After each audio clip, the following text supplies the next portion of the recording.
From the opening months of the Pacific War, Japanese naval and army planners compiled operational reports describing encounters with United States forces identified as United States Marines.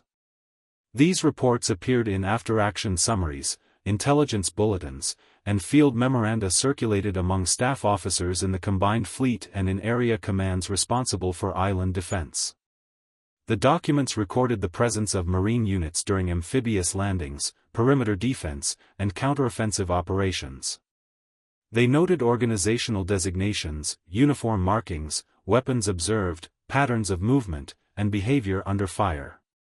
The reports did not distinguish Marines by symbolic status but by repeated contact during specific operations beginning in 1942.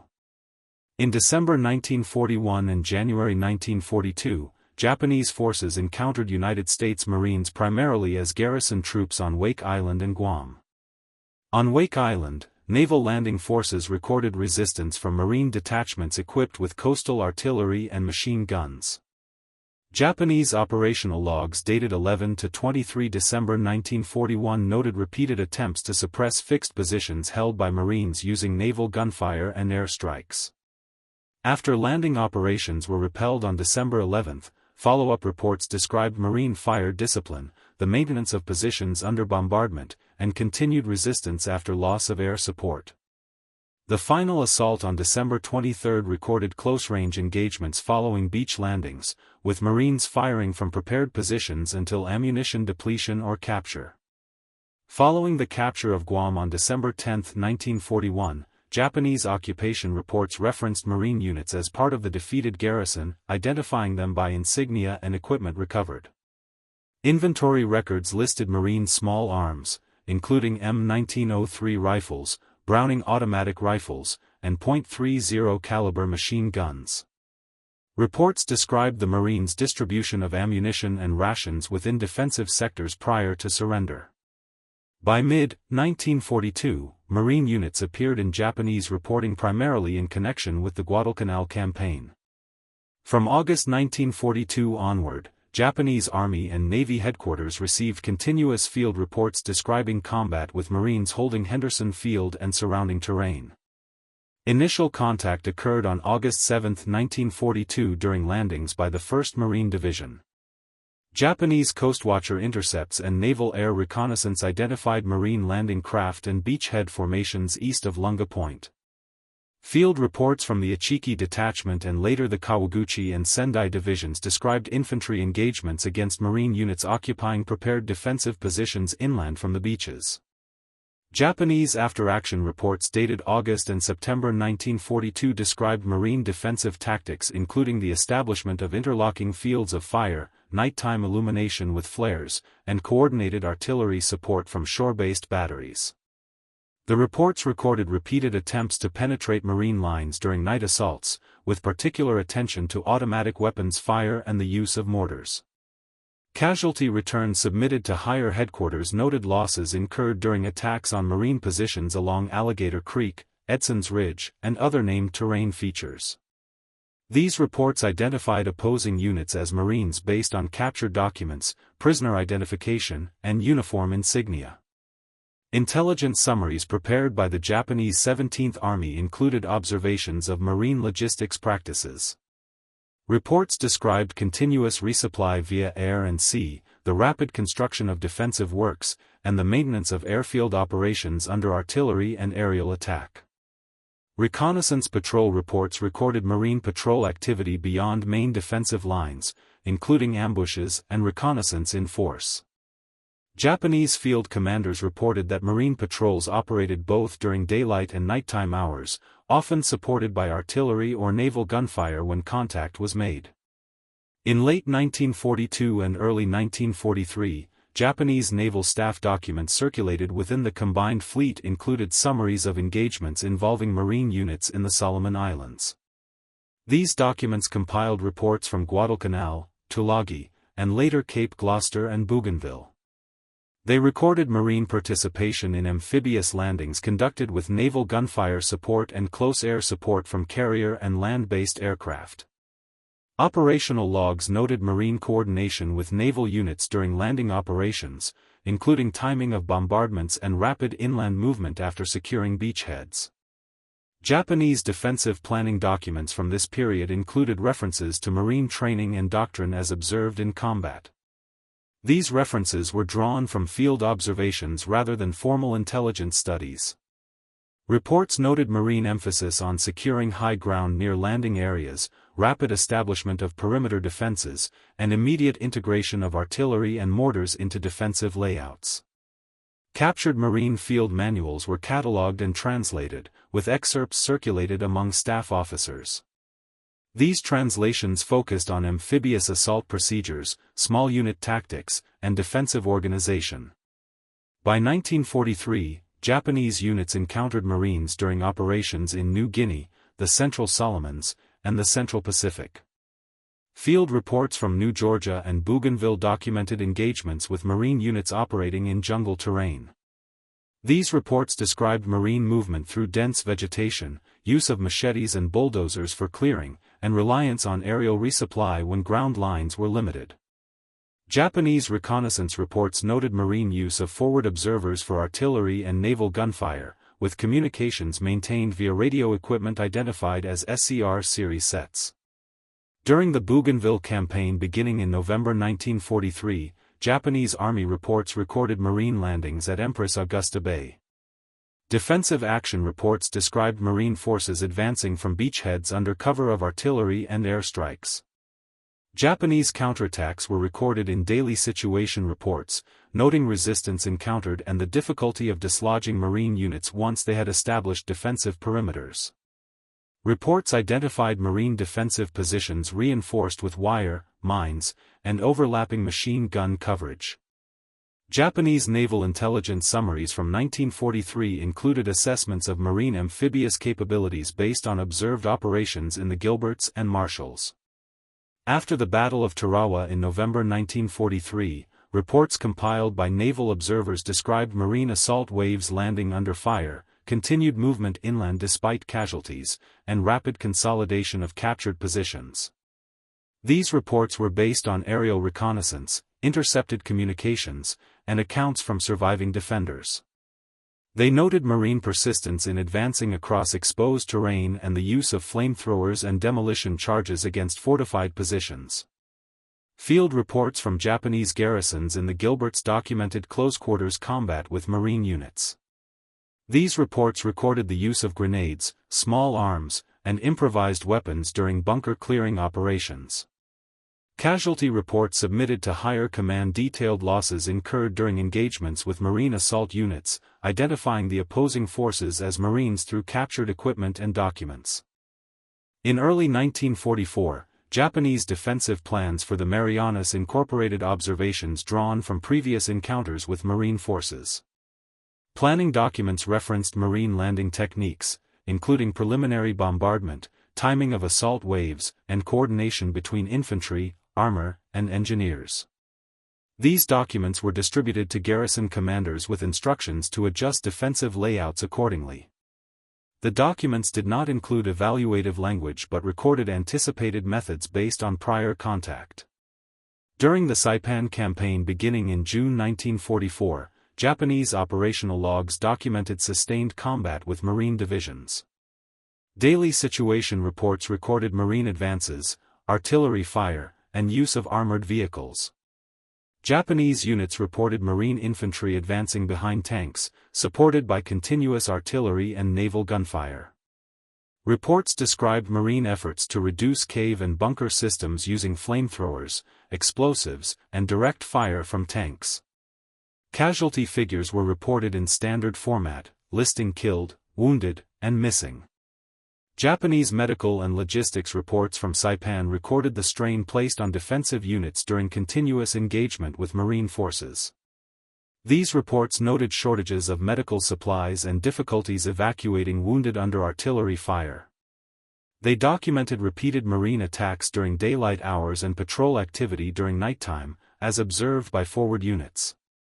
On Tinian in July 1944, Japanese defenders recorded Marine landings on previously considered unsuitable beaches.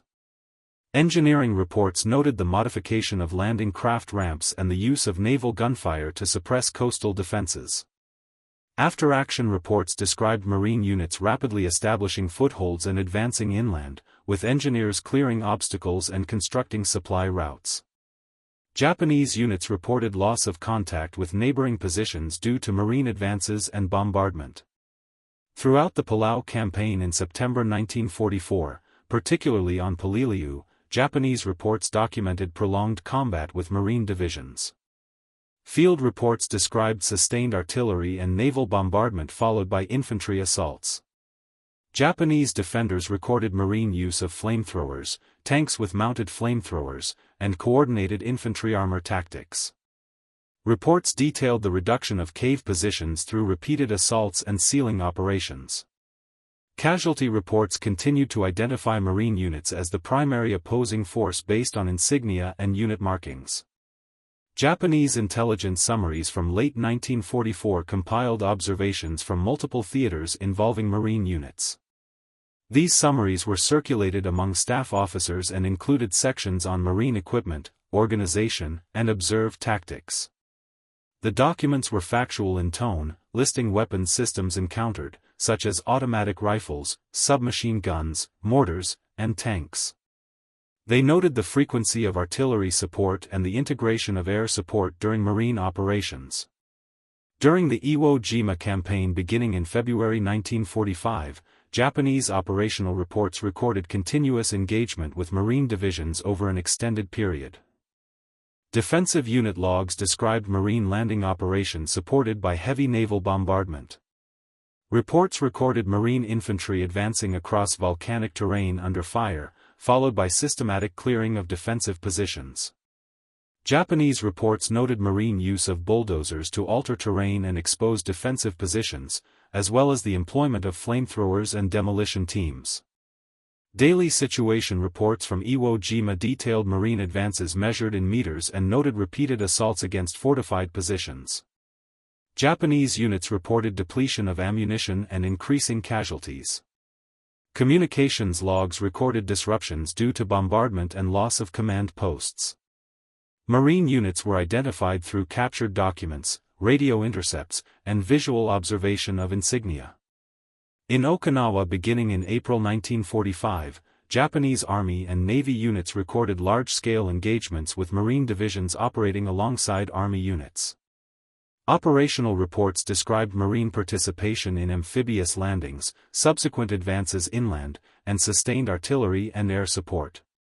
Japanese field reports noted Marine coordination with armor and engineers during assaults on fortified lines. They documented Marine use of combined arms tactics in reducing defensive positions. Throughout these campaigns, Japanese documents consistently identified Marine units by their organization, equipment, and methods as observed in combat. The records focused on immediate tactical and operational details, including timing of attacks, weapons employed, and observed movements. The documents did not include post-war analysis or retrospective framing. They recorded events as they were observed and reported by officers and enlisted personnel during ongoing operations, preserving a contemporaneous account of repeated encounters with United States Marine Corps units across the Pacific Theater. As operations continued into late 1942 and 1943, Japanese Army and Navy units refined their reporting formats to capture recurring details from engagements with United States Marine forces. Field reports increasingly included standardized sections listing enemy unit type, estimated strength, weapons observed, and behavioral patterns during contact. These reports were forwarded through regimental and divisional headquarters to area armies and fleet staffs. In many cases, Marine units were identified separately from United States Army units based on insignia, helmet markings, landing craft organization, and tactical procedures observed during initial contact. Japanese officers assigned to intelligence sections compiled extracts from frontline reports describing Marine conduct during defensive and offensive actions. These extracts were circulated as memoranda rather than analytical summaries. The memoranda listed observed facts such as frequency of patrols, reaction to artillery fire, and persistence of attacks following losses. During the latter half of 1942, reports from Guadalcanal consistently noted Marine patrols probing Japanese positions at irregular intervals, often supported by indirect fire once contact was made. These patrols were recorded as operating with small unit autonomy, carrying light automatic weapons and radios. Naval air reconnaissance reports from the Solomon Islands described Marine beachhead expansion following landings. Observers noted the rapid unloading of supplies, establishment of artillery positions, and construction of defensive works within days of landing.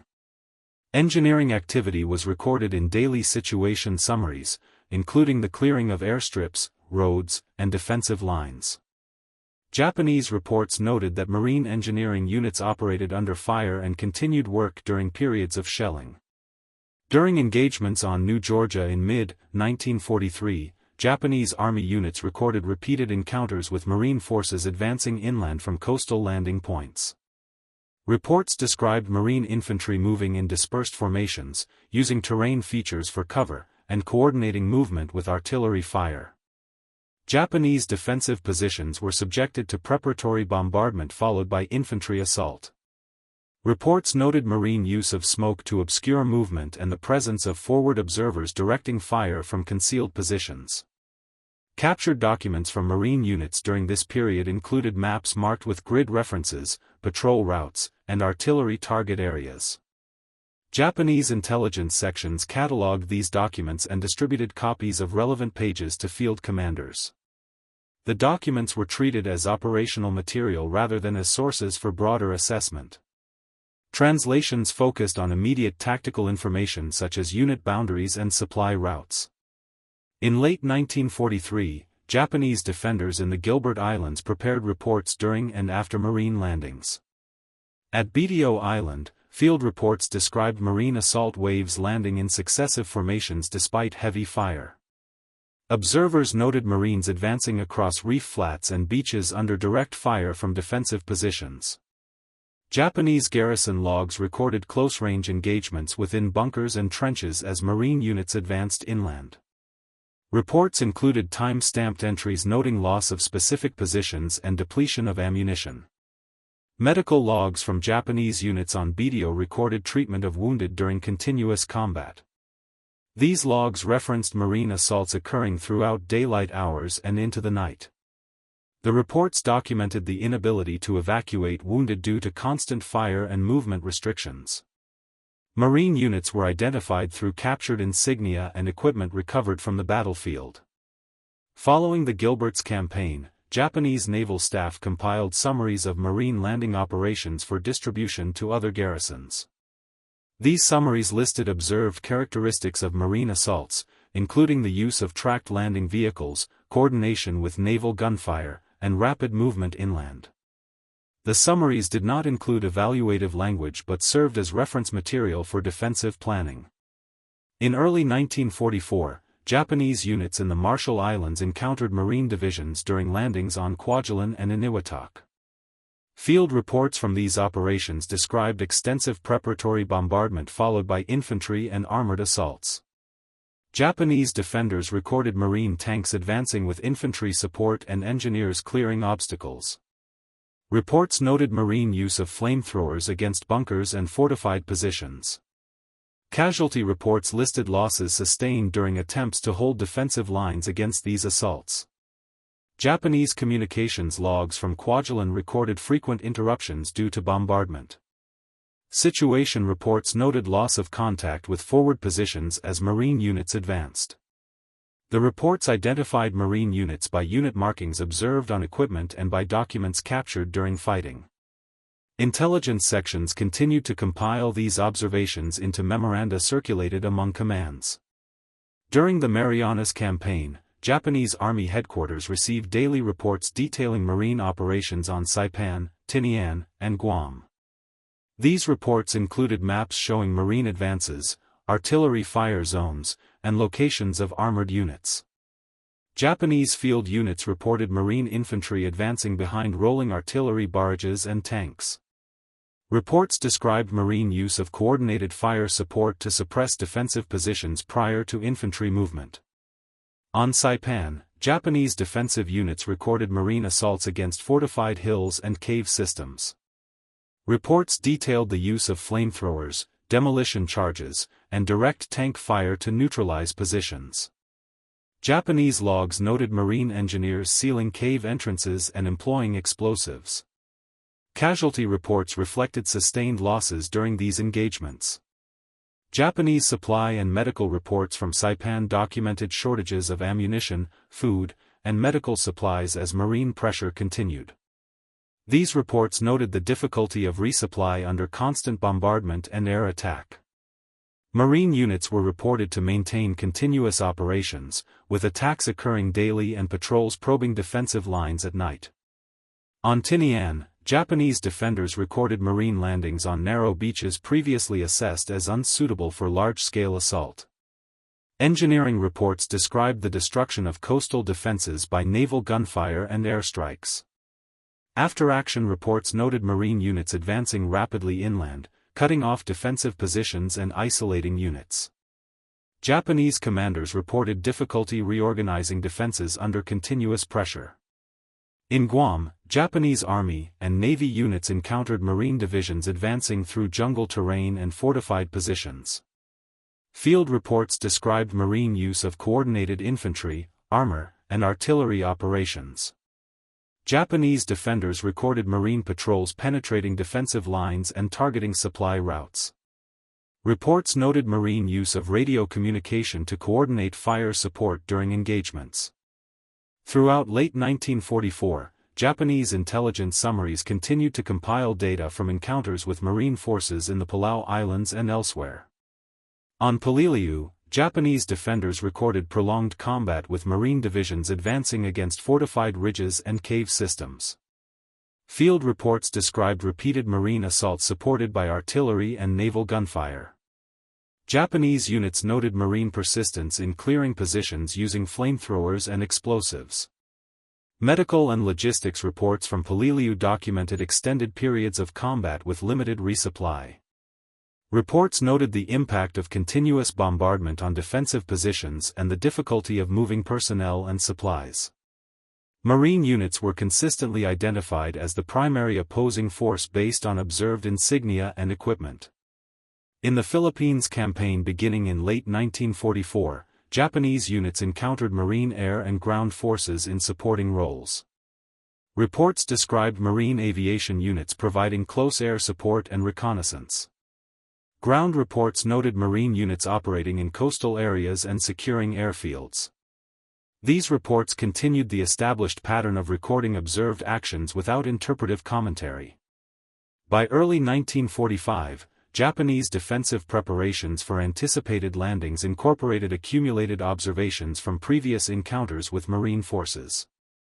Planning documents listed expected marine assault methods, including preliminary bombardment, landing craft types, and coordination of infantry, armor, and engineers. These documents were distributed as operational guidance rather than strategic analysis. During the Iwo Jima campaign, Japanese operational logs recorded sustained engagement with marine divisions over several weeks. Daily reports detailed marine advances, artillery fire missions, and reduction of defensive positions. Japanese units recorded marine use of bulldozers to alter terrain and expose defensive works. Reports noted marine infantry advancing methodically with engineer support. Communications logs from Iwo Jima recorded frequent loss of contact with subordinate units due to bombardment.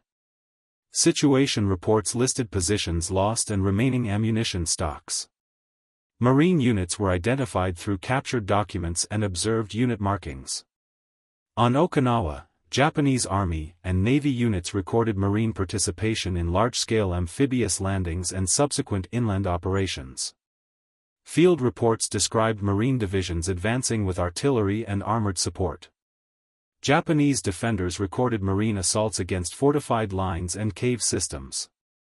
Reports detailed marine use of combined arms tactics in reducing defensive positions.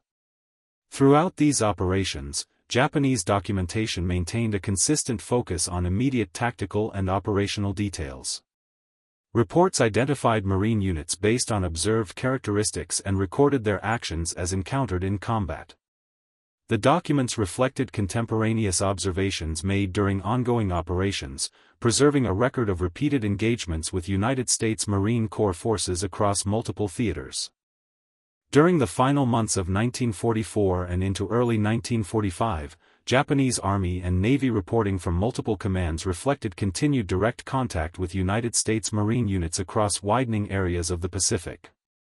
Operational records from this period show an increased volume of documentation due to the scale and duration of engagements. Reports were produced daily or multiple times per day, often under disrupted communications conditions, and forwarded when possible to higher headquarters. These documents maintained the same structure used earlier in the war, listing enemy activity, friendly dispositions, ammunition expenditure, and casualty figures. Japanese intelligence sections attached to area armies continued to collect field observations related to Marine units. These observations were derived from direct combat reports, reconnaissance patrols, intercepted radio traffic, and examination of captured materials.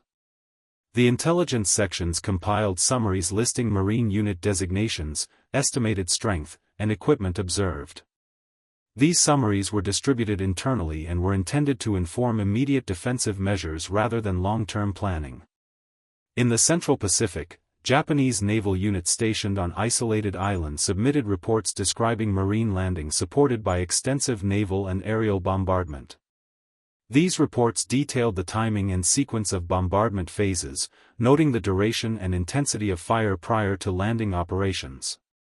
Observers recorded the use of battleships, cruisers, and destroyers in close support roles. Reports noted that Marine landing craft approached beaches under covering fire and smoke, with assault units disembarking rapidly and advancing inland. Japanese defensive units recorded Marine infantry advancing in coordinated formations, supported by tanks and engineers. Reports from multiple islands described Marine engineers clearing obstacles, filling anti-tank ditches, and breaching wire under fire. These actions were recorded factually, with emphasis on the sequence of events and the impact on defensive positions. Casualty reports listed losses incurred during attempts to halt these advances. In the Bonin Islands, Japanese operational logs from Iwo Jima documented continuous Marine activity from the initial landings onward. Defensive unit diaries recorded Marine patrols probing Japanese positions even during periods of heavy bombardment. Reports described Marine use of artillery and naval gunfire to suppress identified firing points before infantry movement. Japanese defenders noted that Marine units continued operations during daylight hours and maintained pressure through repeated assaults. Japanese engineering and logistics reports from Iwo Jima documented the effects of bombardment on defensive works. These reports recorded damage to tunnels, bunkers, and communication lines. They noted Marine use of heavy equipment, including bulldozers, to modify terrain and expose defensive positions. The reports included diagrams showing changes in terrain caused by bombardment and engineering activity. Medical reports from Iwo Jima recorded the treatment of wounded under conditions of limited supplies and constant fire. These reports noted the difficulty of evacuating casualties and the accumulation of wounded in underground shelters. They documented repeated Marine assaults and the resulting increase in casualties during specific periods. During the Okinawa campaign, Japanese Army and Navy units submitted extensive documentation due to the scale of operations. Initial reports described Marine landings on the western beaches of the island, noting the absence of immediate resistance due to defensive plans. Subsequent reports detailed Marine advances inland and engagement with Japanese defensive lines. Field units recorded Marine infantry advancing with tank support and engineers clearing obstacles. Japanese defensive units on Okinawa recorded Marine assaults against fortified positions along ridges and in cave systems. Reports detailed the use of flamethrowers, demolition charges, and direct fire weapons. Japanese units noted Marine coordination between infantry, armor, artillery, and air support. These observations were recorded without interpretive language, focusing on actions observed during combat. Japanese artillery units on Okinawa reported counter-battery fire directed against Marine artillery positions. Reports recorded the difficulty of locating Marine guns due to their dispersion and movement. Communications logs noted frequent interruptions due to airstrikes and artillery fire. Situation reports listed changes in defensive lines and remaining ammunition stocks. Throughout Okinawa, Japanese intelligence sections continued to identify Marine units through captured documents, radio intercepts, and visual observation. Reports listed unit insignia, helmet markings, and vehicle identification numbers. These details were forwarded to higher headquarters as part of routine intelligence reporting.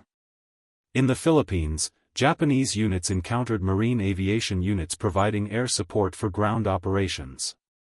Reports from Leyte and Luzon recorded Marine aircraft conducting reconnaissance, strafing, and bombing missions. Ground units reported Marine detachments securing coastal areas and airfields. These reports maintained the same factual tone as earlier documentation. Japanese naval air units submitted reports describing encounters with Marine aircraft during air operations.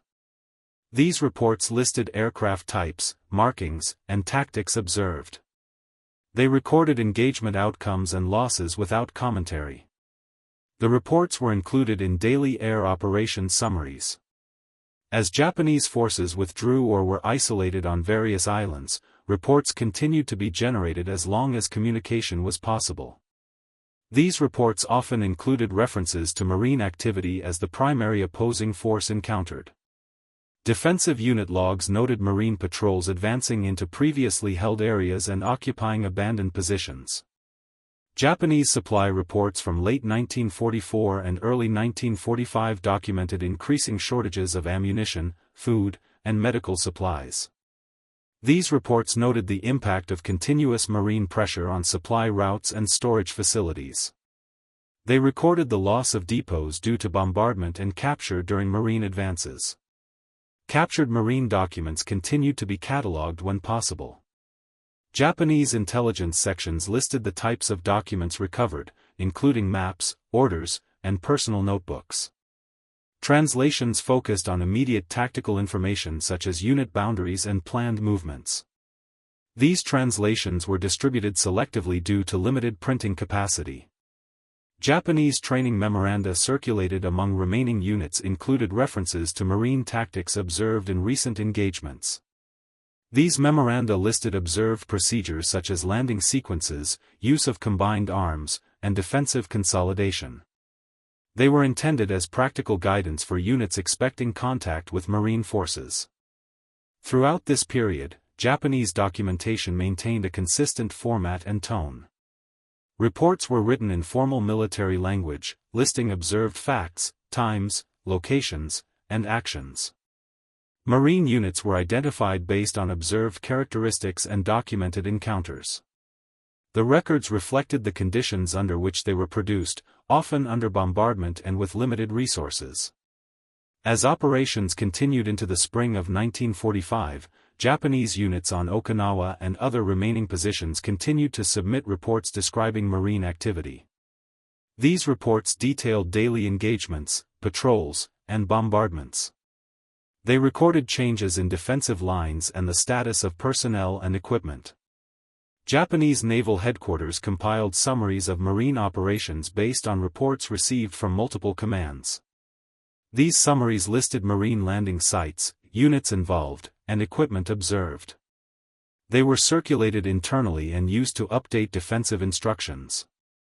Across all theaters, Japanese records from this period consistently referenced Marine units as the primary ground combat element encountered during amphibious and subsequent land operations. The documentation preserved a contemporaneous record of repeated engagements, focusing on the immediate realities of combat as recorded by officers and enlisted personnel during ongoing operations. By the latter half of 1944, Japanese staffs responsible for island garrisons and sector defense had accumulated a file of translated captured orders, landing reports, and situation maps taken from earlier actions, together with summaries assembled by intelligence centers supporting United States operations. Within the Pacific Ocean areas, captured Japanese records and prisoners were being processed by organizations tasked to translate documents and circulate extracts to commands planning the next landings.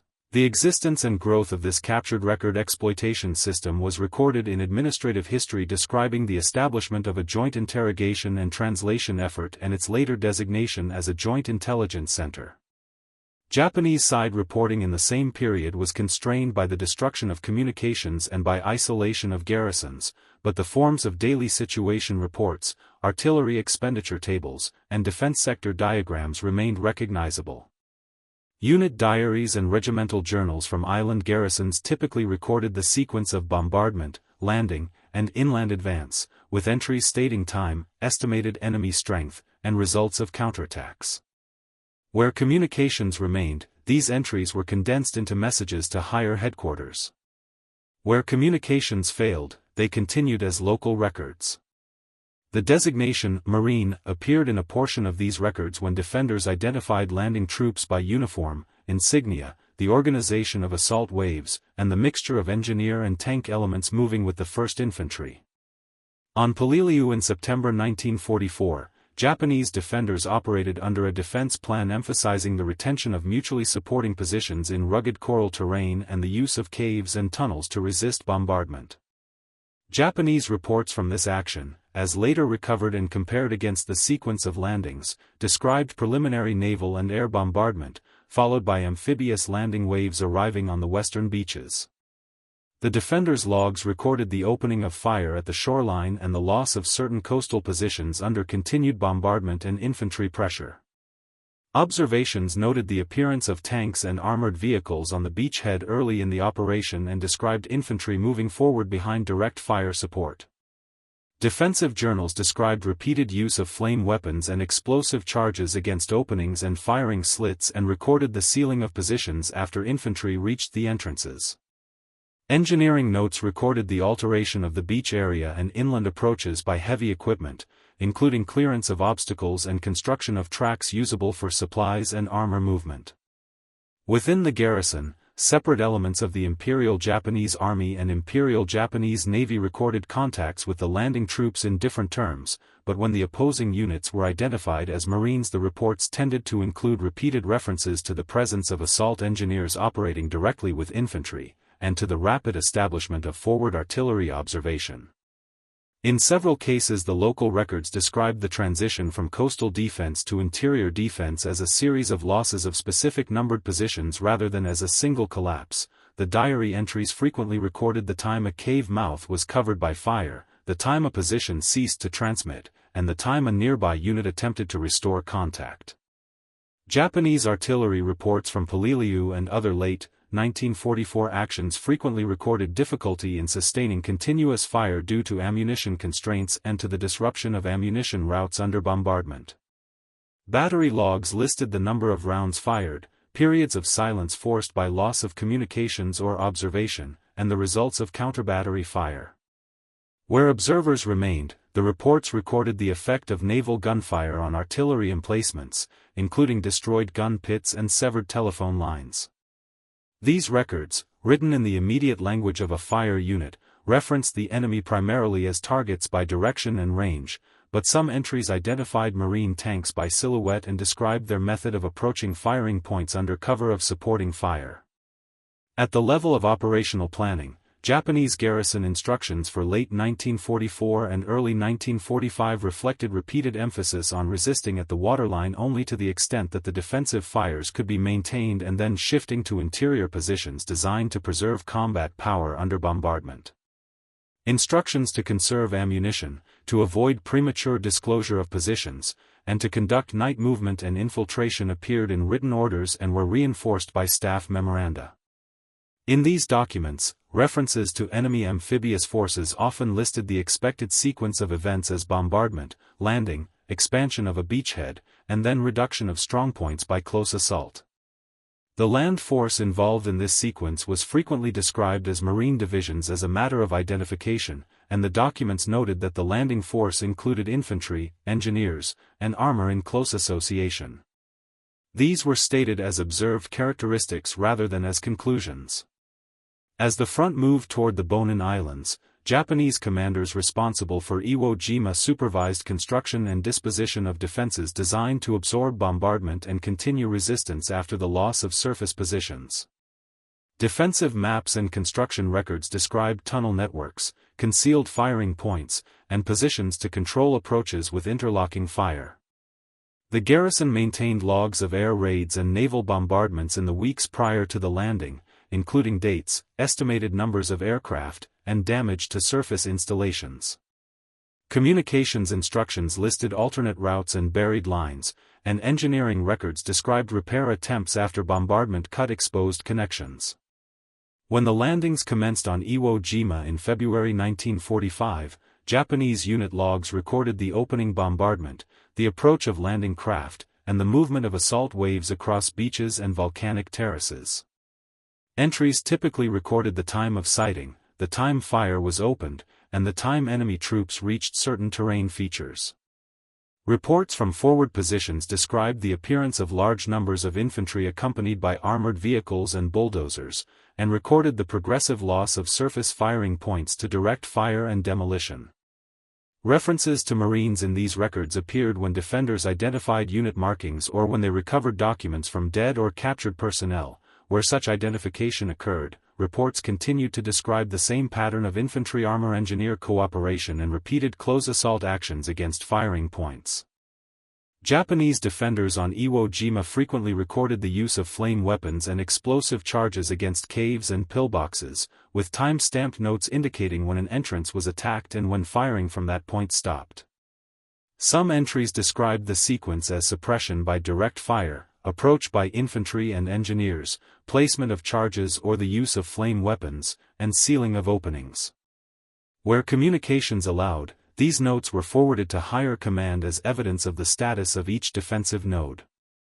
Where communications failed, the notes remained as local records and continued until the position was overrun or abandoned.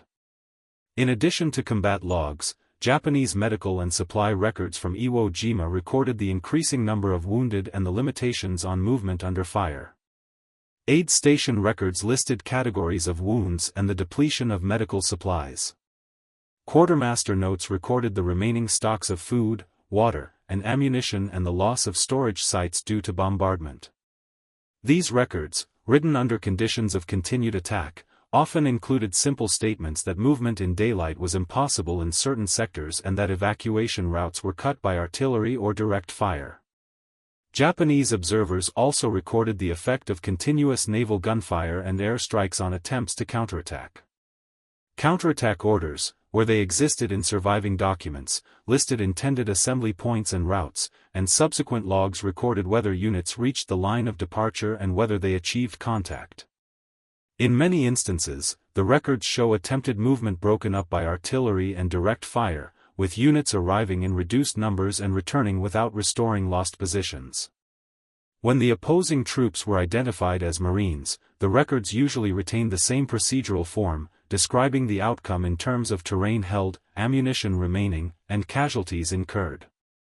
Elsewhere in early 1945, Japanese staffs responsible for remaining island outposts received limited information and relied on earlier files and general instructions. For many garrisons, the most detailed information available regarding U.S. landing procedures came from captured materials and from reports that had been forwarded before communications were severed. These materials included descriptions of amphibious assault organization and the supporting role of naval gunfire and aircraft. Some garrison memoranda listed the expected order of waves and the likelihood that tanks and engineers would land early. In these documents, the landing force was frequently referenced as a Marine landing force based on previous contact in the Central Pacific and on the repeated appearance of Marine divisions in the sequence of operations described in earlier reports. On Okinawa in April 1945, Japanese operational reporting expanded in volume due to the scale of the battle and the larger surviving command structure. Initial landings on the western coast were recorded in Japanese logs with entries noting the time of naval bombardment, the approach of landing craft, and the establishment of beachheads. Japanese reporting from this stage often noted that the landing met limited immediate resistance in accordance with defensive plans that prioritized interior defense lines. As the landing force moved inland, reports recorded the occupation of airfields and the movement of armor and artillery into firing positions. Japanese defenders on Okinawa maintained daily situation maps and reports describing enemy advances, artillery concentrations, and the status of defensive lines. These reports recorded engagements at specific ridges and villages, the results of counterattacks, and the effects of artillery and airstrikes on movement. When Marine divisions became the primary opposing force in certain sectors, Japanese reports identified them through observed insignia, prisoner statements, captured documents, and radio intercepts. Once identification occurred, subsequent entries often continued to refer to Marines as a unit type rather than switching to generic terms for enemy infantry. Japanese artillery and mortar logs on Okinawa recorded sustained fire missions directed against infantry concentrations, tanks, and suspected observation posts. These logs included grid references, number of rounds fired, and observed results where observation was possible. Counter-battery reports noted incoming fire and damage to gun positions and communications. Engineers recorded damage to tunnels and underground shelters from bombardment and direct fire, and repair notes described the restoration of ventilation, reinforcement of cave entrances, and the creation of alternate exits. In sectors where Marines were engaged, Japanese records continued to note repeated use of close assault methods against fortified positions. Defensive logs recorded sequences in which infantry advanced with covering fire while engineers approached with demolition charges or flame weapons. Where tanks operated in close proximity to infantry, Japanese records identified them by type when possible and described their role in firing into cave mouths and bunkers. When Marines employed heavy equipment to alter terrain, Japanese observers recorded the activity in terms of the immediate effect on concealment and the exposure of positions. Japanese communications logs from Okinawa reflected repeated disruption due to bombardment and air attack. Messages often contained abbreviated reports and requests for ammunition, medical supplies, or permission to withdraw to secondary lines. Signal units recorded the loss of telephone lines and the reliance on runners. Where radio transmissions were used, logs recorded frequencies and transmission times, and included notes on interference and interception risks. These details were recorded as part of routine procedure rather than as narrative, but they formed a contemporaneous record of command and control conditions during engagements with Marine units. On the tactical level, Japanese reports describing night movement and infiltration continued to appear on Okinawa. Patrol logs recorded departures, routes, contact, and return. Reports sometimes recorded infiltration attempts against artillery positions or supply areas behind the front, with notes on enemy alert measures and the presence of flares and automatic weapons fire. When Marines were the defending force encountered during these actions, Japanese patrol reports sometimes recorded that small unit positions were supported by rapid illumination and immediate mortar or artillery fire once contact was made. In addition to frontline logs, Japanese staffs produced orders related to discipline, ammunition economy, and the treatment of wounded. These orders were written in the administrative language of the period and included instructions for maintaining unit cohesion under bombardment. Some orders reiterated the need to conserve grenades and small arms ammunition for close engagements, and to avoid firing that disclosed positions without effect. In areas where Marine assault methods were expected, these orders sometimes included specific warnings about flame weapons and demolition, instructing defenders to prepare alternate firing points and secondary exits. Japanese medical records on Okinawa recorded sustained casualty inflow and the inability to evacuate wounded from certain areas. Aid station logs listed the number of wounded received and the depletion of bandages, antiseptics, and analgesics. Some entries noted that resupply could not reach certain units due to artillery fire. These records were maintained in an administrative form and did not include descriptive commentary, but they recorded the operational consequence of continuous engagement with infantry assault supported by heavy fire.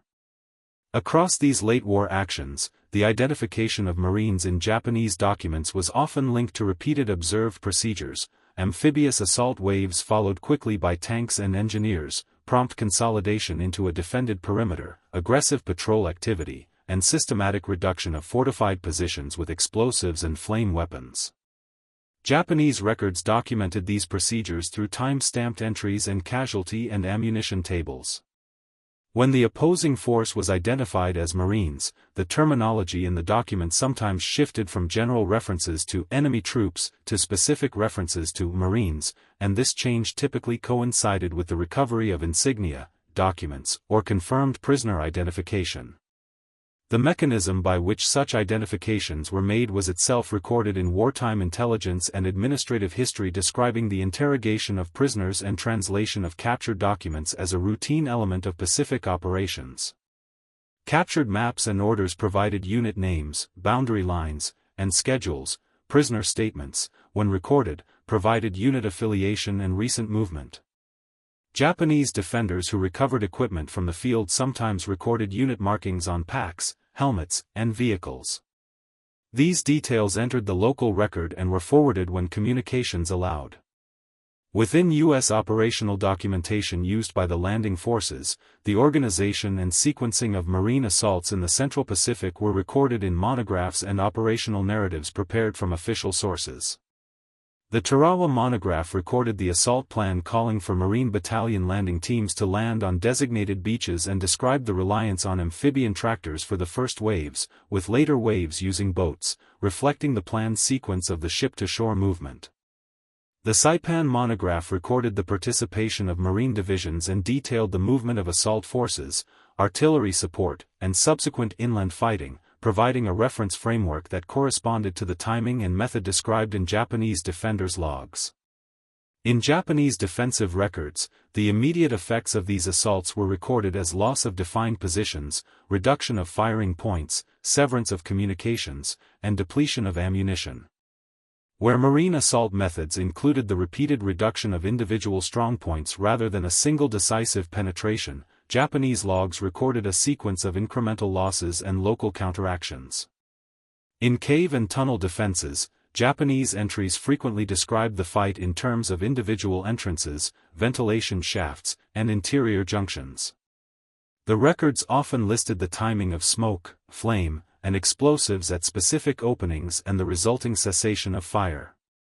In the period from late 1944 through mid-1945, Japanese staffs also maintained files of warnings and instructions addressed to subordinate units regarding the handling of flame weapons, demolition charges, and tanks. These instructions, where preserved, typically listed immediate countermeasures such as the use of alternate firing slits, secondary exits, interior blast walls, and the dispersal of personnel within tunnel systems during bombardment. The documents treated these measures as routine engineering and tactical adjustments, and in some cases referenced the enemy's use of such methods as already observed in previous engagements involving Marine divisions. In repeated instances, Japanese local records described Marines operating in small groups in close proximity to supporting weapons. Forward observers and radio operators were frequently noted as present with infantry elements, based on the rapid appearance of indirect fire following contact. When Japanese patrols made contact near Marine lines, the logs often recorded the onset of mortar fire within short intervals. These entries were recorded as time-distance facts rather than as narrative, but they formed part of the cumulative record kept by defenders. Japanese defenders' records also documented the manner in which Marine units consolidated captured ground. Logs describing Marine occupation of terrain often included observations of immediate digging, wiring, and the positioning of machine guns and mortars. In some cases, Japanese observers recorded that newly occupied ground was held through the night with flares and automatic fire. Where counterattacks were attempted, Japanese reports frequently recorded that the counterattacking units met heavy fire and were unable to regain the position, returning with reduced strength. As Okinawa operations continued, Japanese reports recorded the movement of Marine units into urban and semi-urban terrain, with entries describing house-to-house fighting and the clearance of buildings.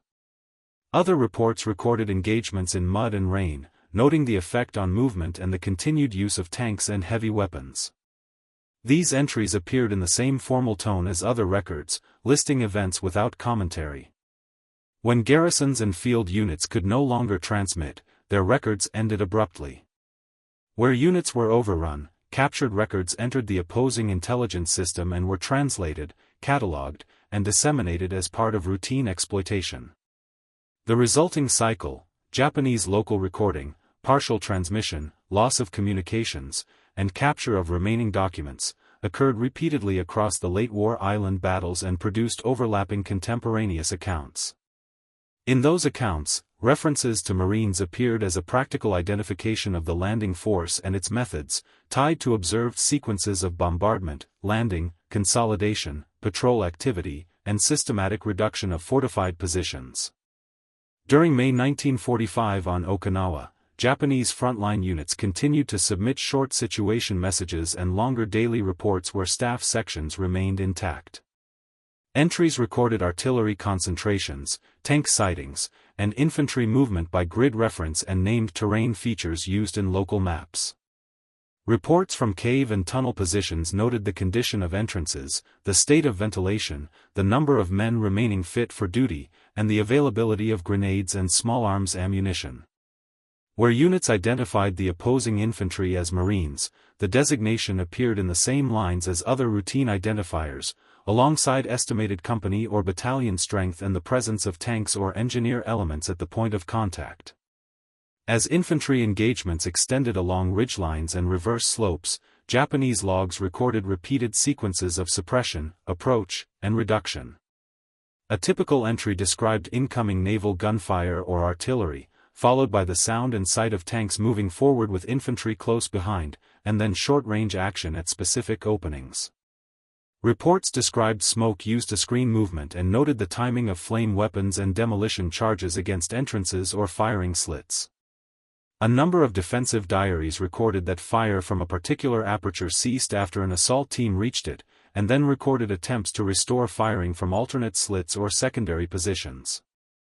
Where defenders attempted to shift between interior chambers, logs often recorded movement at night, using secondary exits when primary entrances were covered by direct fire. Japanese artillery and mortar units on Okinawa recorded the pattern of firing under constrained observation.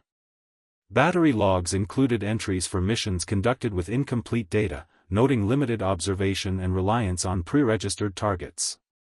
Counter-battery logs recorded incoming fire and the destruction of gun positions, with notes on relocation when possible.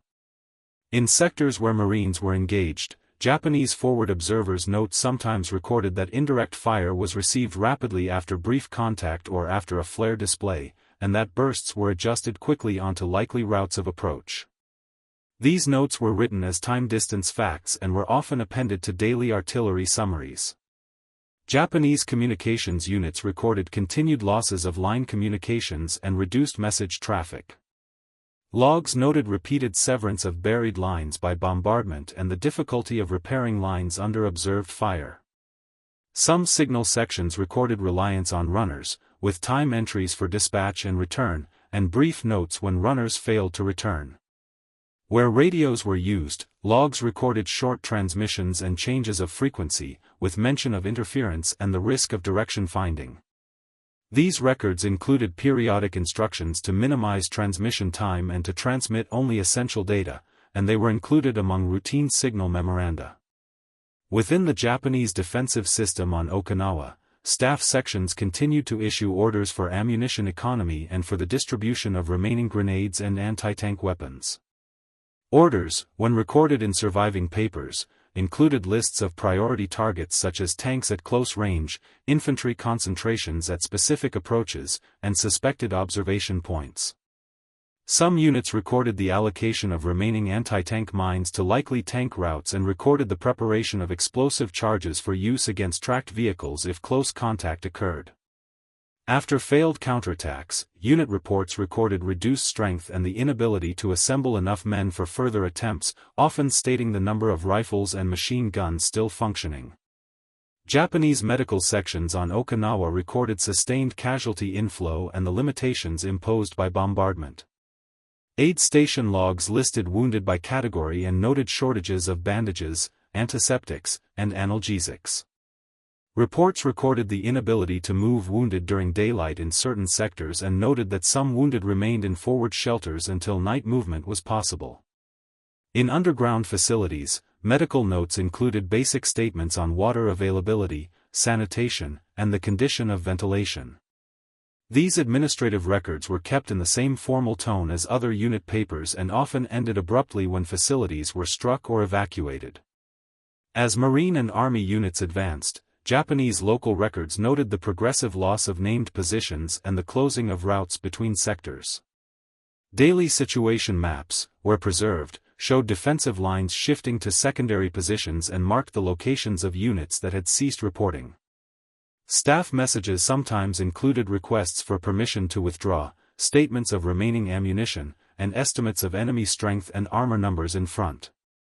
Where Marines were the primary ground force opposite a sector, the messages sometimes included that identification alongside reported tank activity and the observed presence of engineers.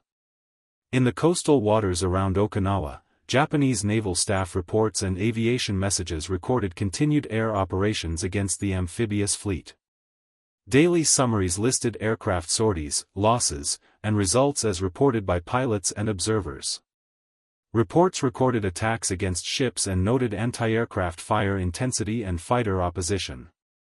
Some reports noted aircraft marked as Marine aircraft among the carrier-based or land-based formations encountered, identified by insignia and markings observed in brief engagements. These air reports listed aircraft types and the nature of attacks, strafing, bombing, rockets, and included time and location entries.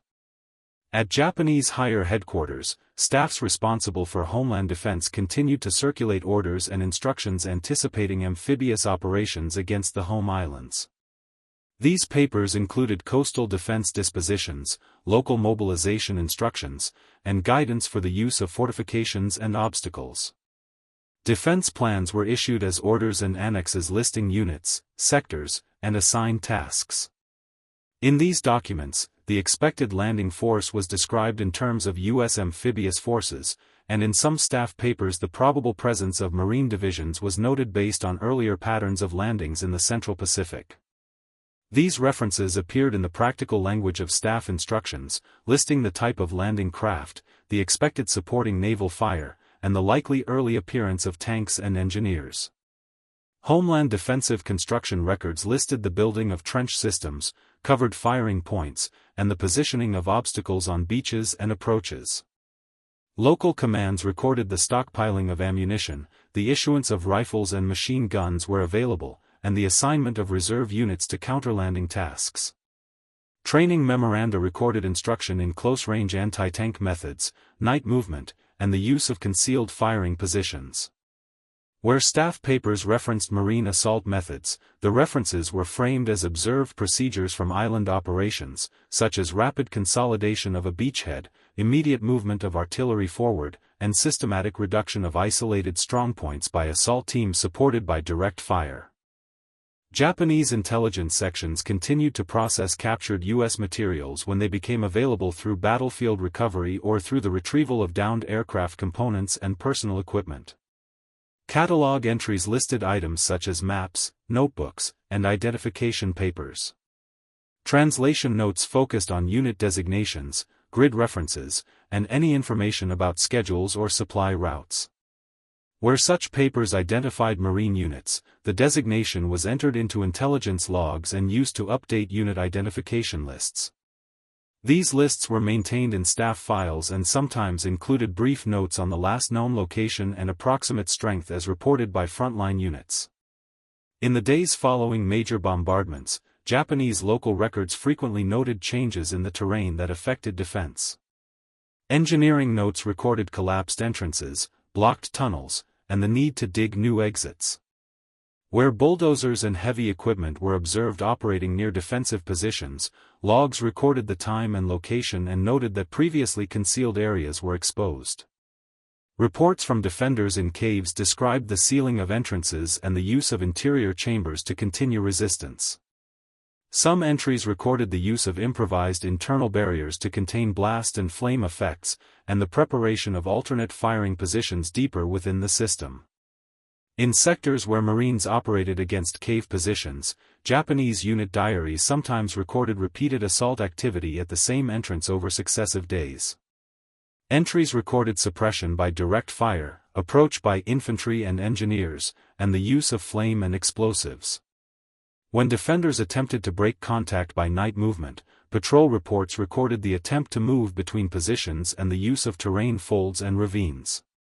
Contact reports noted the use of flares and automatic fire along likely movement routes.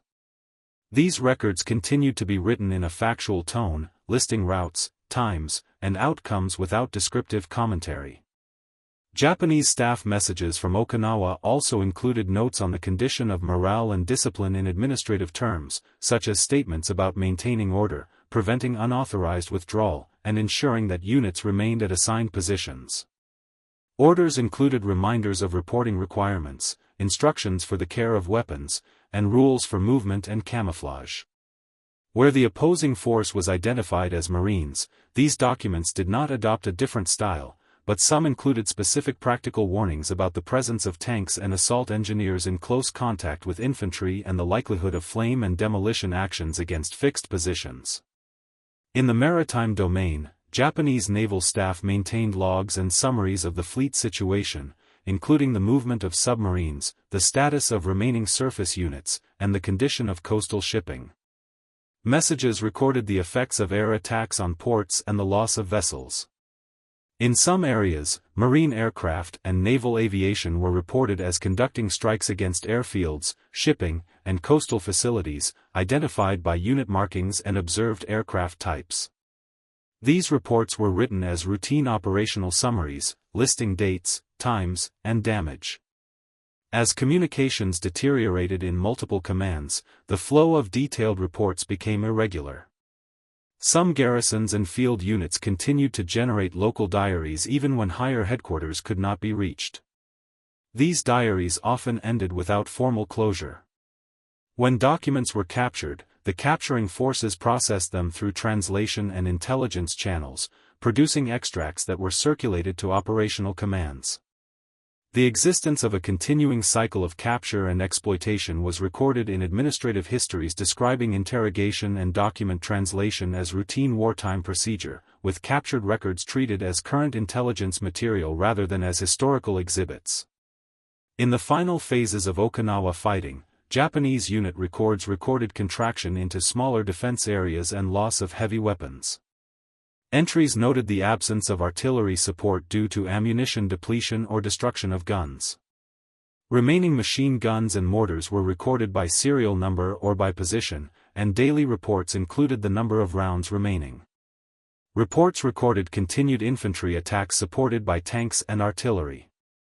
When Marines were identified in the opposing forces, the identification remained in reports as a practical label, used to describe the units conducting assaults and patrols in particular sectors.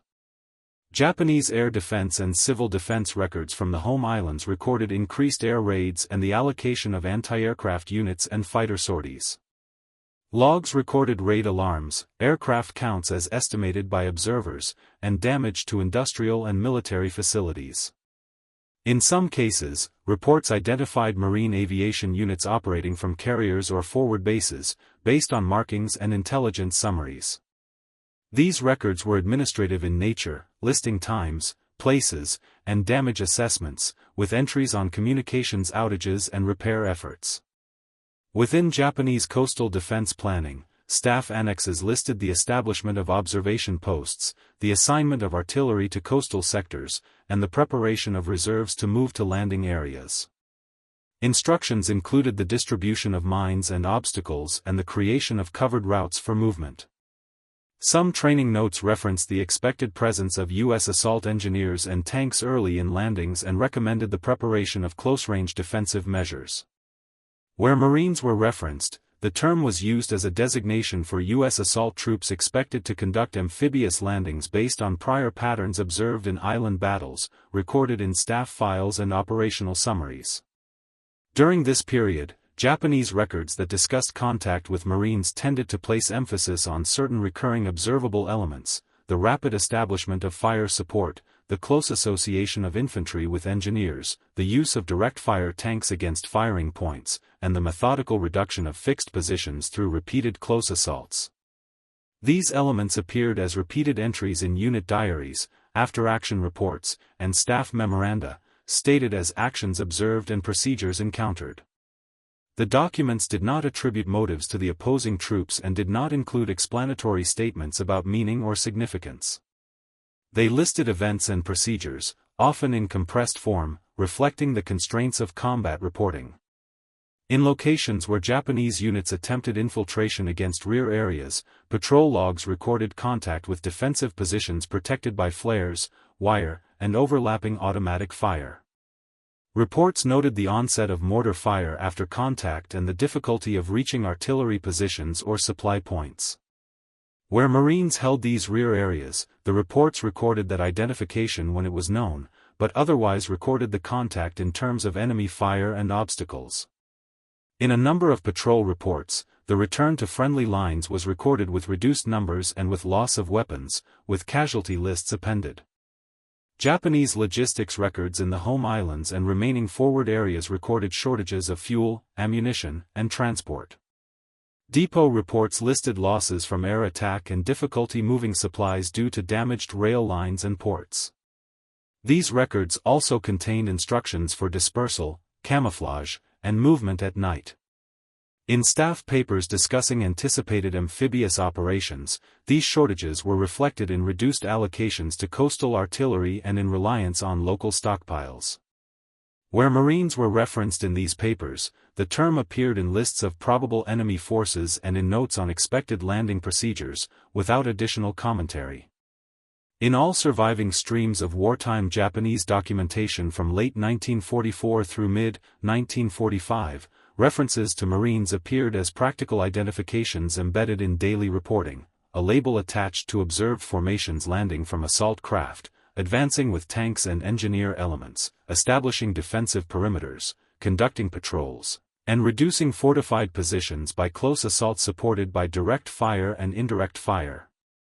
The records preserved these observations in time-stamped entries, maps, ammunition tables, and casualty lists, written in the immediate language of units reporting under fire, with the content confined to what could be recorded and transmitted under the conditions present at the time.